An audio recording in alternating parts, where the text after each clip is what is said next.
The Occupy Wall Street movement is one wave in a series. Movements of discontent are growing in numbers and force worldwide as the global economic collapse progresses. This is only the beginning, but in its current incarnation, the Occupy movement will fail. In this video, I'm going to talk about why, not to demoralize or to ridicule, but rather to bring awareness to what needs to be changed if you hope to succeed in the future.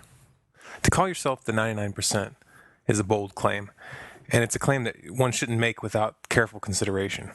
It may be possible to put together an effective movement which could change the course of history, but only if you choose your platform strategically.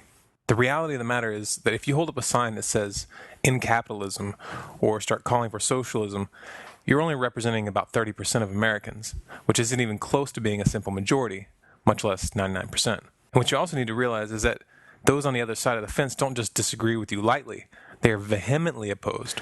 And if you were ever in a position to push those ideas to the national stage, they would mobilize in full force against you. The Occupy Wall Street movement will fail for some of the same reasons that the Tea Party movement failed.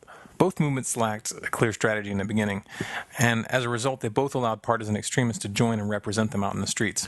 Very quickly, the Tea Party became viewed as a right-wing movement, just as Occupy Wall Street is now seen as predominantly left-wing. Worst of all, many within both groups embraced the partisan labels, which only further alienated them from those on the other side of the political spectrum. They made this mistake because many in America are operating under the naive presumption that they can rally the country behind them on political wedge issues. The thing is, as much as you may hope and dream to the contrary, America is not on a path to becoming a liberal progressive nation, nor is it on a path to becoming a Christian conservative nation. These are pipe dreams, and holding on to these illusions makes you politically ineffective. The only way that any movement is going to be able to build the momentum needed to actually unseat the criminals which have taken control of government and finance is by building a coalition based on a platform which both conservative and liberal Americans can agree on. That's going to have to be a pretty simple platform, and it's going to require diplomacy and maturity on both sides. The platform that many of us propose looks something like this. 1. Take away the power to coin money from the private central banks. The power to create money is political, and it should not be in private hands.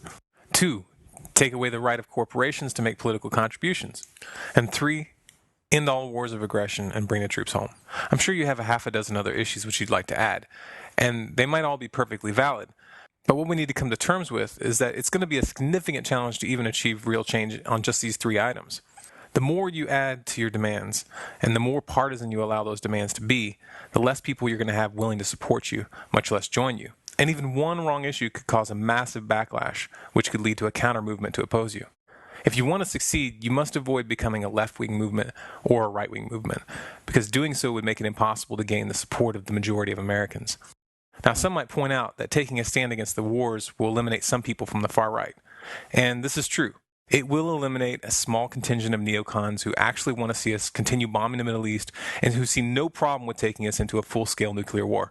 However, I would contend that eliminating this fringe element is not only a good thing, but is absolutely necessary. As much as we may want to be all-inclusive, we can't allow fringe extremists to join and represent the movement. Having the Communist Party march down the street by your side with red flags doesn't help you any more than having a KKK member march beside the Tea Party. We don't need the support of the fringe. They don't help us at all. Their presence drives away people who might otherwise want to join, and it destroys our image. Perhaps the Occupy Wall Street movement could turn around and shift gears, but I personally don't think that's very realistic at this point. More likely, it'll lose momentum and clarity in the months to follow, till it fades from the public eye. But the anger that spawned the movement isn't going to go away. It's going to grow, and it's going to grow on both sides of the political spectrum. And when a new movement does form, it'll be stronger and more dangerous than before. And that's why it's so important that people learn from the mistakes that have been made this time around, so we can avoid repeating them.